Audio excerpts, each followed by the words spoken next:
Taemin felt his hands shake as he watched the readings on his screen. The numbers made no sense. For 50,000 years, the barrier around the Sol system had been perfect. Nothing got in, nothing got out. The ancient quantum field had been stronger than any force in the galaxy. Now it was gone. Captain Sora, he called across the bridge of the research vessel. You need to see this. Sora walked over to his station. She was tall for her species, with blue skin and forearms that moved with practiced grace. As the leader of the Galactic Council's investigation fleet, she had seen many strange things. But nothing like this. The barrier just collapsed, Taemin said. All at once. Like someone turned off a switch. Sora stared at the empty space where the barrier used to be. For thousands of generations, her people had told stories about the sealed system. The old records called it the Terran containment. They said terrible things had happened there long ago. Things so bad that the entire galaxy had agreed to lock it away forever. Send a message to the Council, Sora ordered. Tell them the containment has failed. The response came back in hours, not days. The Council was afraid. Sora could hear it in their voices during the emergency meeting. The old species, the ones who had been alive when the barrier was first built, spoke in whispers about the humans inside. We must know what remain, said Counselor Veltar, his ancient voice crackling through the communication system. Send scouts. But be careful. Very careful. Sora chose her best pilots for the mission. They flew small, fast ships toward the inner system. What they found shocked everyone. Earth was not dead. It was not empty. It was beautiful. The planet glowed with city lights that stretched across entire continents. Massive structures reached up into space, connected by bridges of light. Ships moved between the planet and its moon in steady streams. Everything looked peaceful and organized. There are people down there, whispered Pilot Korjin over the radio. Millions of them. Maybe billions. Sora felt her stomach drop. The humans had survived. After 50,000 years of isolation, they were still alive. Still building. Still growing. But why had they been locked away? The first human ship appeared 3 days later. It was small and white with smooth curves that looked almost artistic. It approached slowly, broadcasting a simple message in the old galactic trade language. Welcome visitors from beyond. We are happy to meet you. My name is Hyunwoo. I speak for Earth. Sora stared at the image on her screen. The human looked normal. He had brown skin, dark hair, and kind eyes. He wore simple blue clothes and smiled like he was greeting old friends. He did not look dangerous. This is Captain Sora of the Galactic Council Fleet, she replied. We came to investigate the barrier failure. Ah, yes, Hyunwoo said, still smiling. We felt it go down. We have been waiting for this day for a very long time. Would you like to visit? We would be honored to show you our world. Sora looked around her bridge. Her crew seemed as confused as she felt. The ancient records spoke of humans as something to fear, but this man seemed nice, normal, even friendly. We accept your invitation, Sora said carefully, but we must follow safety rules. Of course, Hyunwoo replied. We understand. Please follow our ship. We will take you to a safe landing area. The human ship led them toward Earth.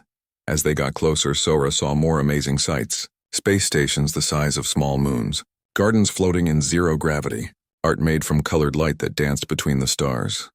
This is incredible, Taemin whispered. How did they build all this? Sora did not answer. She was thinking about the old stories. The council records said humans had been contained because they were dangerous. But dangerous how? They had clearly spent their isolation time building, not destroying. The landing pad was in the middle of a beautiful city. Green parks stretched in all directions. Tall buildings made of glass and metal reached toward the sky. People walked on clean streets talking and laughing together. Children played in fountains while their parents watched from nearby benches. It looked like paradise. Hyunwoo met them at the landing pad with a small group of other humans. They all looked normal, friendly. They brought gifts, flowers, food, and small pieces of art. They acted like the arrival of aliens was the most wonderful thing that had ever happened. Welcome to Earth, Hyunwoo said, as Sora stepped off her ship. We hope you will stay long enough to learn about us. We have so much to share. Sora accepted the flowers he offered. They smelled sweet and reminded her of home. We would like that, she said. But first we must ask, why were you contained? What happened 50,000 years ago? Hyunwoo's smile faded slightly. For just a moment, something else appeared in his eyes. something deeper, older. But then the smile returned. "That is a long story," he said, "and a sad one. But it happened long ago. We are different now. Better. Would you like to see our city? We have prepared rooms for you and your crew." Sora nodded, but she felt uneasy. Hyunwoo had not really answered her question, and there had been something in his eyes when she asked it, something that made her remember why her people had been afraid. As they walked through the human city, Sora noticed small things. The humans moved with perfect balance. Their reflexes seemed too fast. When a child dropped a ball, 3 different adults reached for it at the same time, all moving with the same smooth speed. "Your people seem very coordinated," Sora said to Hyunwoo. "We have had a long time to practice working together," he replied. 50,000 years teaches patience."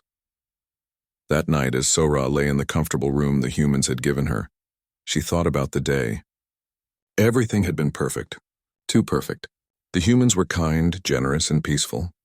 Their city was clean and beautiful. Their technology was impressive but not threatening. So why did she feel like she was missing something important? Outside her window, she could see human ships moving through the night sky. They were silent and fast, like shadows against the stars. For just a moment, watching them, Sora felt a chill run down her spine. Tomorrow, she would ask more questions. She would try to understand what the humans were really hiding, because despite their kindness and their smiles, Sora was certain they were hiding something. Something big enough that the entire galaxy had once been afraid of it. Jinnah handed the alien scientist another cup of tea and smiled. "Try this one," she said. "It comes from mountains in the eastern part of our continent." Dr. Zelkor, a scientist from the Helix cluster, carefully sipped the hot drink. His 6 eyes widened with pleasure. "This is wonderful. The molecular structure is fascinating. How do you grow plants with such complex flavor compounds?" "Patience and care," Jinnah replied. "We have had many generations to perfect our farming methods." For 3 weeks now, the alien research team had been studying human culture and technology. They visited schools, factories, and farms. They met artists, teachers, and engineers. Everywhere they went, humans welcomed them with open arms.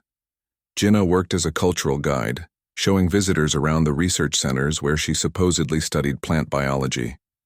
The aliens were amazed by everything they saw. Human medicine could heal injuries in days instead of months. Human computers could solve problems that took other species years to figure out. Human art was beautiful and complex, but all of it seemed normal. Advanced, yes, but not scary. Not dangerous. "Your people are remarkable," Dr. Zelkor said as they walked through a garden filled with flowers from a dozen different worlds. "You have made such progress during your isolation?" Jinnah nodded and kept her expression calm. She did not mention that the garden was actually a test site, where humans had learned to grow food that could survive in any environment. She did not explain that the plant biology she studied was really about creating crops that could feed armies during long campaigns. "We enjoy learning," she said instead, "and we have had a lot of time to practice." Across the city, Wubin sat in a meeting room with military officers from 6 different species. On the table between them lay plans for human transportation systems. The aliens were impressed by the efficiency of human cargo ships and passenger vessels. "Your logistics network is incredible," said General Korthak, a warrior from the Crimson Worlds. "How do you move so many resources so quickly?" Wubin smiled and pointed to a diagram of a transport ship. "We focus on simple designs that work well," he said. "Nothing fancy. Just good engineering." He did not mention that the cargo ships could carry 1,000,000 soldiers across the galaxy in perfect comfort. He did not explain that the passenger vessels were actually troop transports designed to move armies faster than any military force in known space. The aliens saw what they expected to see: a peaceful people who had simply gotten very good at moving things around. "We would love to learn from your methods," General Korthak said. "Perhaps we could arrange some kind of trade agreement." "I think that could be arranged," Wubin replied. Inside his head, he was already calculating how many alien worlds his people could reach using their current ship designs. Not because they wanted to conquer anyone, but because old habits were hard to break. At the cultural center, Yoonji was showing a group of alien diplomats a collection of human art. The paintings were beautiful scenes of nature and family life. The sculptures showed humans in peaceful activities like farming and teaching. The music was soft and gentle, Your artistic traditions are very soothing, said Ambassador Yilnara from the core systems. Our people often struggle with aggressive themes in our own art. This is much more civilized. Yunji smiled and gestured toward a painting of children playing in a field. We believe art should inspire hope, she said. Beauty and peace are more important than conflict.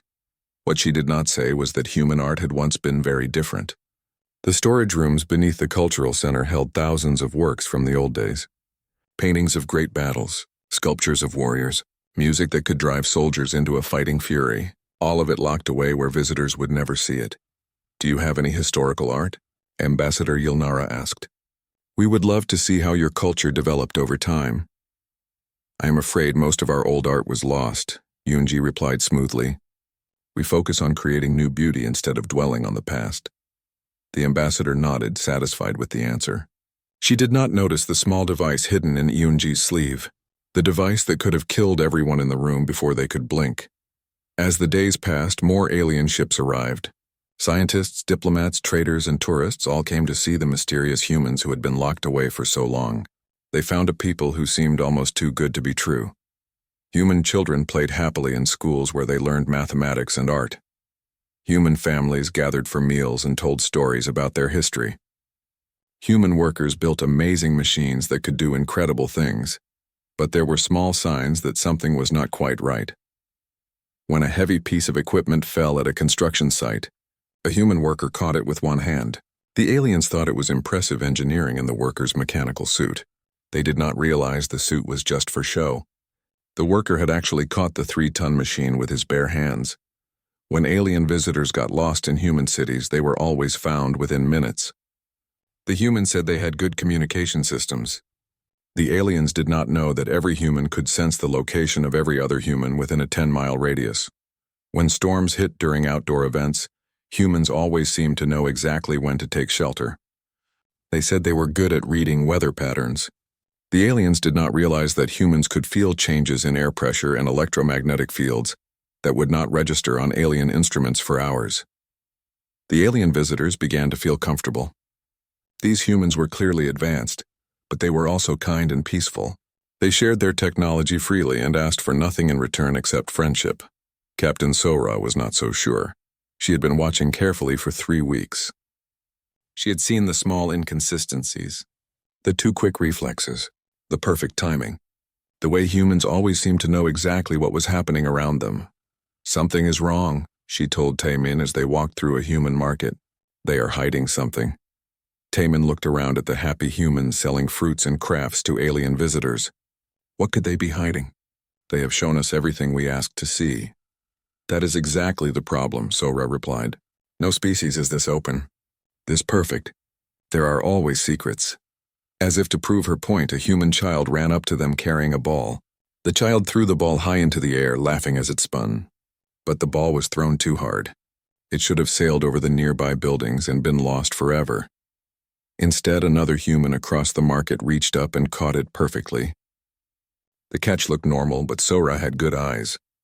The human had thrown his arm up before the ball was even thrown. He had known exactly where it would be. Did you see that?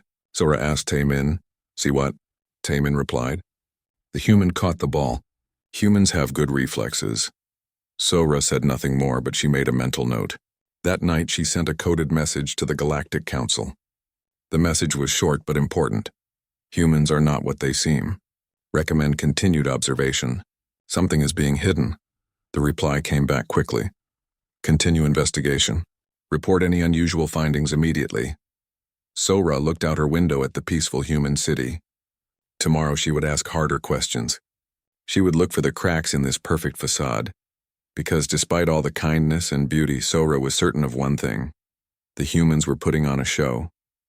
And she was determined to find out what they were really hiding underneath. The attack came without warning on a peaceful Tuesday morning. Dong-hyun was teaching his history class when the alarm started ringing. Through the classroom windows, he could see black ships dropping out of the sky like angry insects. The ships were firing energy weapons at the city below. Everyone stay calm, Dong-hyun told his students. His voice was steady and quiet. Move to the center of the room and sit down. The children obeyed without panic. They had practiced this drill many times. though none of them had ever expected to use it for real. Outside, the alien terrorists were broadcasting their message across all frequencies. Death to the humans! Death to the monsters who fooled the galaxy. We know what you really are. Captain Sora watched from her ship in orbit as the attack unfolded. Her hands gripped the armrests of her command chair. Can we help them? She asked. Their defense systems are not responding, Taemin reported. It looks like the humans are defenseless. On the planet below, the terrorist ships continued their assault. They belonged to a group called the Pure Galaxy Movement. Aliens who believed that humans should have been destroyed instead of contained. They had waited 50,000 years for this chance. Their ships were powerful. Each one could level a city block with a single shot. They had brought 12 ships, enough firepower to destroy everything on the planet's surface. But something strange was happening. In his classroom, Dong-hyun looked at his watch and sighed. Please excuse me for a moment, children, he said politely. He walked to the window and opened it. The nearest terrorist ship was hovering right outside, charging its main weapon. The weapon could turn the entire school into dust. Dong-hyun looked up at the ship and shook his head sadly. Then he jumped. Taemin nearly fell out of his chair as he watched the sensor readings. Captain, he whispered. A human just jumped out of a building. A 10-story building. On the screen, they watched Dong-hyun land on the terrorist ship's hull with perfect balance. He was not wearing a spacesuit. He was not using any visible technology.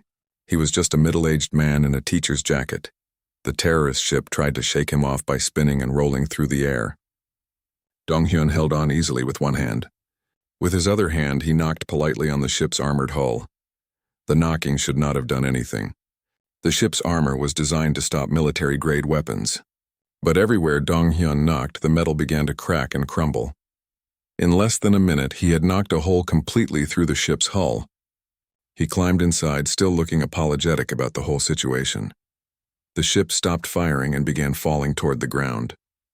But it did not crash. Instead, it settled gently onto a park lawn, its engine somehow repaired and working perfectly. Dong-hyun climbed out of the hole he had made and brushed dust off his jacket. Then he jumped back up to his classroom window, landing softly on the windowsill. Sorry about that interruption, he told his students. Now, where were we? Ah, yes, we were discussing the importance of peaceful conflict resolution. Across the city, similar scenes were playing out everywhere. Ye-jin had been working in her garden when the attack started. She was a small woman with gray hair who grew vegetables for the local market. When a terrorist ship began firing at her neighborhood, she looked up from her tomato plants with annoyance. Really? She said to herself. Today? She reached into her gardening shed and pulled out what looked like a simple watering can. But when she pointed it at the attacking ship and squeezed the handle, a beam of pure energy shot out and wrapped around the ship like a net. The ship's weapons stopped working immediately. Its engines cut out. Its communications went dead. The ship hung in the air like a fly caught in a spider's web. Ye-jin reeled the ship in like a fish, bringing it down to land in the empty field next to her garden. She walked over to the ship and knocked on the door. You can come out now, she called sweetly, but please wipe your feet. I just planted new grass here. The terrorist crew stumbled out of their ship looking confused and frightened. Their weapons would not work. Their armor felt as heavy as lead. They could barely move. Now then, Ye-jin said, putting her hands on her hips. What do you think you are doing, attacking innocent people? Did your mothers not teach you better manners? The terrorists tried to run, but their legs would not obey them. They stood frozen in place while the small old woman scolded them like misbehaving children. Meanwhile, Kite was having the worst day of his diplomatic career. As a government official, he was supposed to be hosting a peaceful lunch with alien ambassadors when the attack began. The ambassadors were terrified, certain they were about to die in the crossfire. Please remain calm, Kite said, checking his pocket watch. This will be over soon. How can you be so sure? Demanded Ambassador Corvell, hiding under the table. Kite did not answer. Instead, he walked to the window and made a series of quick hand gestures. To the aliens, it looked like he was waving randomly, but across the city, other humans saw the signals and nodded. Within seconds, every terrorist ship found itself surrounded by humans who had seemingly appeared out of nowhere. Some of the humans were standing on nearby rooftops. Others were hanging from flying platforms that had not been there moments before. A few were actually floating in midair with no visible means of support. The humans were not wearing battle armor or carrying obvious weapons. They looked like ordinary people, teachers, farmers, shopkeepers, and office workers, but they all moved with the same deadly precision. One by one, the terrorist ships were disabled and brought down. Not destroyed. The humans seemed careful not to actually hurt anyone. The ships were just stopped, like toys that had run out of power. The entire battle lasted exactly 7 minutes and 32 seconds. When it was over, the humans went back to their normal activities as if nothing had happened. Children returned to their classrooms. Workers went back to their jobs. Farmers continued tending their crops. The only evidence that there had been a battle at all were the 12 disabled terrorist ships sitting in various parks and fields around the city. Captain Sora stared at her sensor readings in shock. "How?" she whispered. "How did they do that?" Taman was checking and rechecking his instruments. "Captain, our sensors show that the humans use no energy weapons, no explosives, no military technology of any kind. They just touched the ships and the ships stopped working." On the communication screen, Hyunwoo appeared. He still looked calm and friendly, but there was something different in his eyes now. Something older and more serious. "Captain Sora," he said politely, "I apologize for the disturbance. We are handling the situation. The terrorists will be returned to their homeworlds unharmed." "How?" Sora asked. "How did your people stop those ships?" "They were military-grade attack vessels." Hyunwoo was quiet for a long moment.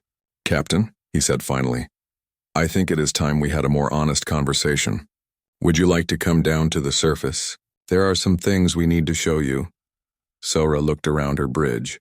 Her crew was staring at the screens, trying to understand what they had just witnessed. Ordinary humans had defeated a military strike force using nothing but their bare hands. "Yes," Sora said slowly. "I think we need to talk." As her ship descended toward Earth, Sora felt a chill run through her body. For the first time since arriving in the Sol system, she was beginning to understand why the humans had been locked away. It was not because they were dangerous in the way she had expected. It was because they were dangerous in ways she could not even imagine, and now she was about to learn the truth. Seung-ho stood in the great hall deep beneath the Earth's surface. The room was older than most civilizations, carved from solid rock and lined with metal that seemed to absorb light. Captain Sora and her team followed him down the long corridor, their footsteps echoing in the silence.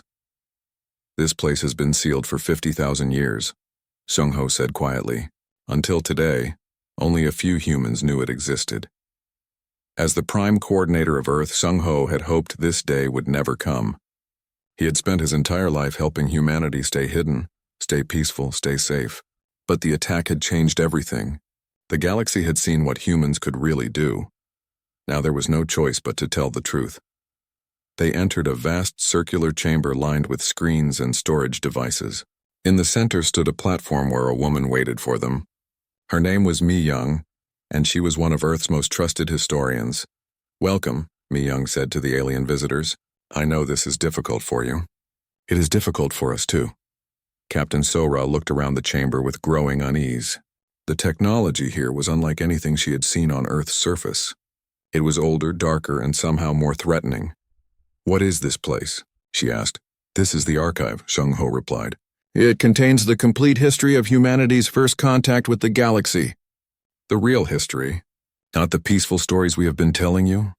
Mi-young walked to a control panel and activated the room's systems. The walls came alive with images and data streams. Captain Sora gasped as she saw star maps showing thousands of worlds, all marked with human symbols. 50,000 years ago, Mi-young began, humanity was very different than we are today. We had just discovered faster-than-light travel. We were excited to explore the galaxy and meet other intelligent species. The screen showed images of early human ships. They were smaller than modern vessels, but they moved with deadly efficiency through space. The designs were sharp and aggressive, built for speed and power. At first, everything went well, Mi-young continued. We made contact with several species. We established trade routes. We shared technology and culture. The galaxy welcomed us. New images appeared showing humans and aliens working together on space stations and colonies. Everyone looked happy and peaceful. But then something changed, Mi-young said, her voice growing sad. We encountered a species called the Corvani. They were slavers who had been capturing and selling intelligent beings for thousands of years. The screens showed Corvani ships attacking peaceful worlds, alien families being torn apart, children being sold in markets like animals. The other species in the galaxy knew about the Corvani, Mi Young explained, but they had decided it was too dangerous to fight them. They made trade agreements instead. They looked the other way. Captain Sora felt sick as she watched the images. Her own people had known about the Corvani. They had chosen to ignore the slavery rather than risk a war. Humanity could not accept this, Mi Young said. We tried diplomacy first. We offered to buy the slaves and set them free. The Corvani laughed at us. The historian activated another set of files, so we did what we always do when faced with an impossible problem. We solved it. The new images showed human fleets moving through space like hunting packs.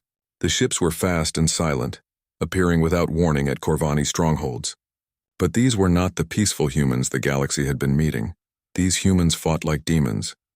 It took us 3 months to destroy the entire Corvani Empire, Mi Young said matter-of-factly. We freed every slave. We captured every ship. We gave the Corvani exactly one choice: stop slavery forever or be extinct forever. Jae-sung stepped forward from where he had been standing in the shadows. As a military commander, he understood war better than most. His face was hard as stone as he addressed the alien visitors. The galaxy was shocked, he said. No one had ever defeated the Corvani so completely. Other species began to ask us for help with their own problems. The screen showed more human fleets moving from system to system. Everywhere they went, they solved problems that had existed for thousands of years. Pirate fleets disappeared overnight. Corrupt governments fell in days. Tyrants who had ruled for centuries suddenly found themselves powerless. We were good at war, Jae-sung continued. Very good. Too good. Captain Sora was beginning to understand. You were conquering the galaxy. No, Shung-ho said firmly. We were not conquering. We were fixing. Every world we visited became safer, freer, and more prosperous. We never demanded tribute or established permanent rule. We just removed threats and moved on. But the galaxy saw it differently, Mi Young added. They saw a species that could appear anywhere, defeat anyone, and solve any problem through force. They became afraid. The screens showed meetings of the old Galactic Council, ancient aliens arguing and planning in rooms much like this one. Sora recognized some of the species. Her own ancestors were among them. The fear grew worse when we encountered the Void Hunters, Jae-sung said. Even Captain Sora knew that name. The Void Hunters had been a nightmare from the galaxy's ancient past. A species of pure aggression that consumed entire worlds and left nothing behind. They had been the greatest threat the galaxy had ever faced. The Council had been fighting the Void Hunters for 1,000 years, Mi Young explained, losing slowly but steadily. Billions died every year. Entire species went extinct. The images showed the terrible battles, whole star systems being consumed by the Void Hunters' ships, refugee fleets fleeing through space with nowhere to go. When we learned about the Void Hunters, we were furious, Jae-sung said. The galaxy had been hiding from them instead of fighting them, letting people die instead of taking action. So we took action, Shung-ho said quietly. The screen showed what happened next. Human fleets moving toward Void Hunter territory. Not just a few ships, but thousands. Tens of thousands. Every human vessel that could fly, armed and ready for war. The battle lasted 6 hours, Jae-sung said. We destroyed the entire Void Hunter fleet. Every ship. Every station. Every trace of their existence. Captain Sora stared at the images in shock. The Void Hunters had been unstoppable. They had terrorized the galaxy for millennia, and humanity had wiped them out in a single afternoon. 6 hours, she whispered. Yes, Mi Young said. And that was when the galaxy realized what we really were. The screens showed the aftermath. Emergency meetings of the Galactic Council. Fleets gathering at the edges of human space. Ancient species that had never worked together suddenly united by a single fear. They were not afraid because we were evil, Shung-ho explained. They were afraid because we were effective. Because when we saw a problem, we fixed it. No matter how big the problem was. No matter who told us it was impossible. They realized that if we ever decided they were a problem, Mi Young said, we would fix them too. Jae-sung finished. The room fell silent. Captain Sora looked at her team and saw her own shock reflected in their faces. This was not the story they had expected to hear. So they came to us with an offer. Seung-ho continued. They would build a barrier around our solar system. We would stay inside it forever. In exchange, the galaxy would be left alone to solve its own problems. And you agreed? Sora asked. Yes, Seung-ho said simply, because we understood something the galaxy did not. The real problem was not that we were dangerous to them. The real problem was that we were dangerous to ourselves. Mi-young activated one final set of files. These showed images from Earth during the war years. Humans training constantly for battle. Children learning to fight before they learned to read. Entire cities organized around military efficiency. We had become a species of warriors, she said sadly. Every human was a weapon. Every thought was about the next battle. We were losing ourselves to the violence.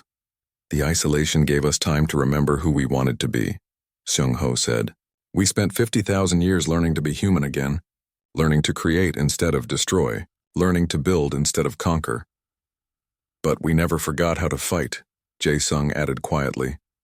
Captain Sora understood now. The humans had not been weak during the attack. They had been holding back, showing just enough strength to end the threat without revealing the full extent of their capabilities. The barrier is gone, she said. What happens now? Seung-ho looked at his companions, then back at the alien visitors. Now we have to decide, he said. All of us. Whether the galaxy is ready for humanity to return. Junho stood on the observation deck of Earth's largest space station, watching alien ships arrive from across the galaxy. In the 3 weeks since the truth had been revealed, representatives from hundreds of worlds had come to see humanity for themselves. Some came out of curiosity. Some came seeking help with problems their own governments could not solve. But most came out of fear, wanting to know what humanity planned to do now that they were free. The council session begins in 1 hour, said Hye-wan, joining him at the window. She was older than Junho, old enough to remember the stories their grandparents had told about the war years. Are you ready? Junho sighed and adjusted his simple gray diplomatic robes. As humanity's youngest representative, he had been chosen to speak for those who wanted peaceful expansion into the galaxy. But the weight of 50,000 years of history pressed down on his shoulders. I am not sure anyone can be ready for this, he said. Through the window, they could see the massive Galactic Council ship that had arrived yesterday. Inside that ship, delegates from every major species were waiting to hear humanity's decision. Would they honor the old agreement and rebuild the containment? Would they demand their place in galactic society? Or would they do something no one expected? The young ones want to explore, Junho said, watching a group of human children play in the station's garden. They have never seen anything but Earth and its moon. They dream of other worlds, and the old ones remember the cost of exploration, Hye-wan replied. They know what we become when we leave home. It was true. The attack 3 weeks ago had awakened something in humanity that had been sleeping for millennia. Not anger exactly, but readiness. Every human on Earth could feel it. The old instinct stirring. The warrior nature that lay just beneath their peaceful surface. On the other side of the station, Sangmin was having his own difficult conversation. As the alien ambassador who had spent the most time with humans, he had been asked to help the Galactic Council understand what they were dealing with. You have to understand, he told the assembled delegates via hologram. They are not the same species that was contained 50,000 years ago. They have changed. But they are still dangerous, said Councillor Veltar, his ancient voice crackling with fear. We saw what they did to those terrorists. Ordinary civilians defeating military vessels with their bare hands. Yes, Sangmin agreed. They are still dangerous. But they are dangerous the way a flood is dangerous or a fire is dangerous. They are a force of nature. The question is not whether they can destroy us, we all know they can.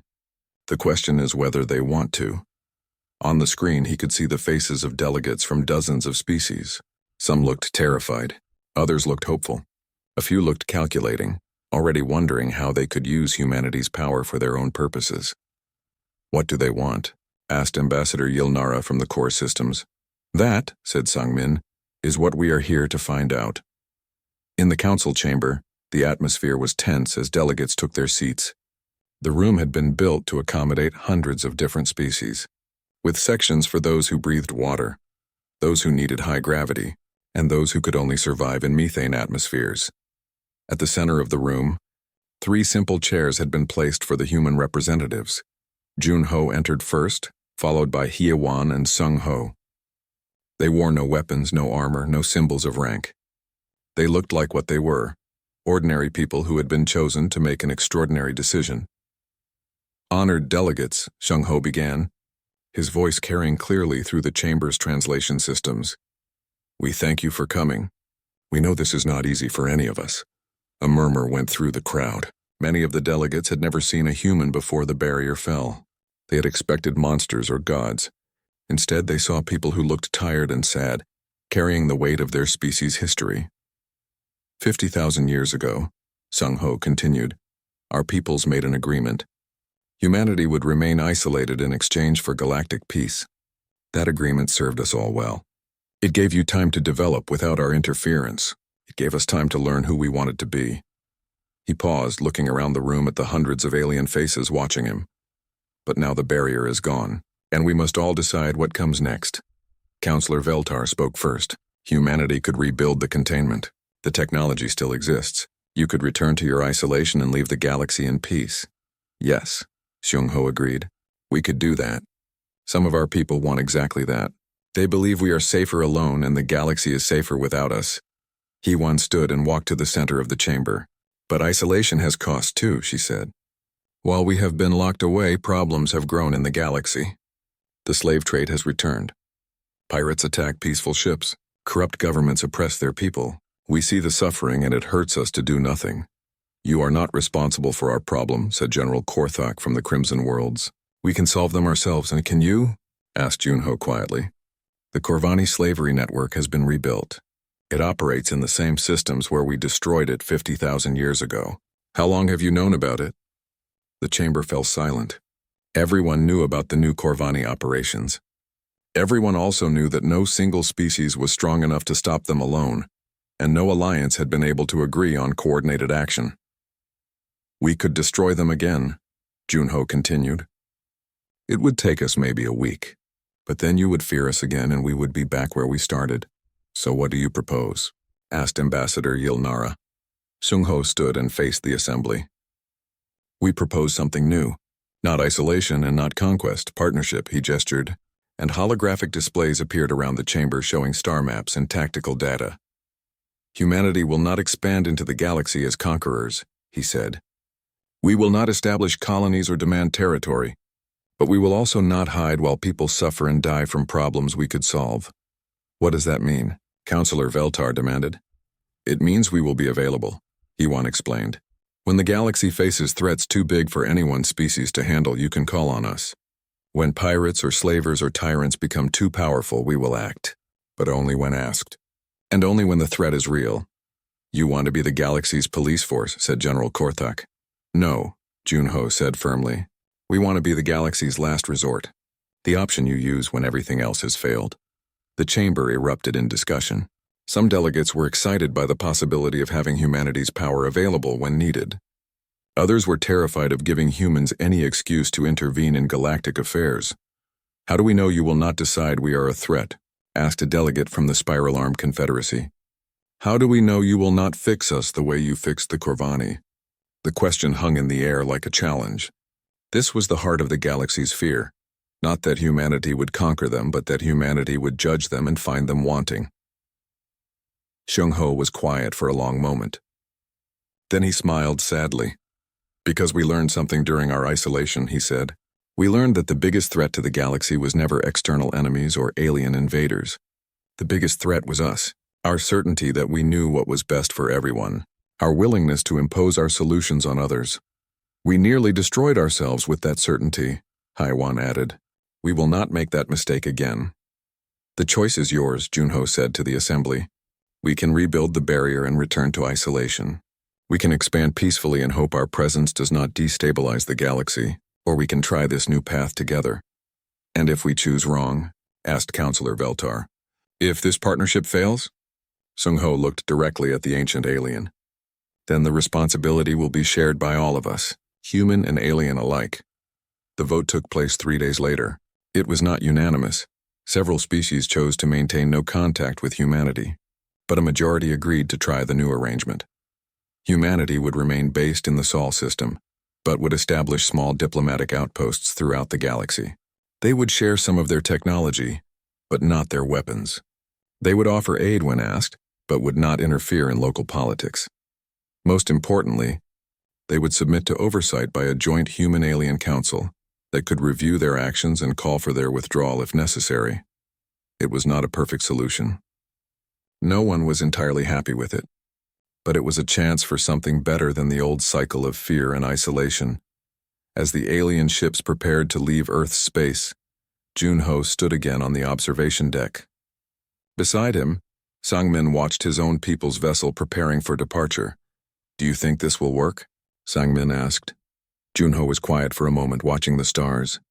"I think," he said finally, "that we will all have to work very hard to make it work. Humans and aliens together. And if we fail, then we will try something else," Junho replied. "That is what people do. They try, they fail, they learn, and they try again." Sangmin nodded. It was not the certainty he had hoped for, but it was honest. And perhaps honesty was the best foundation they could hope for.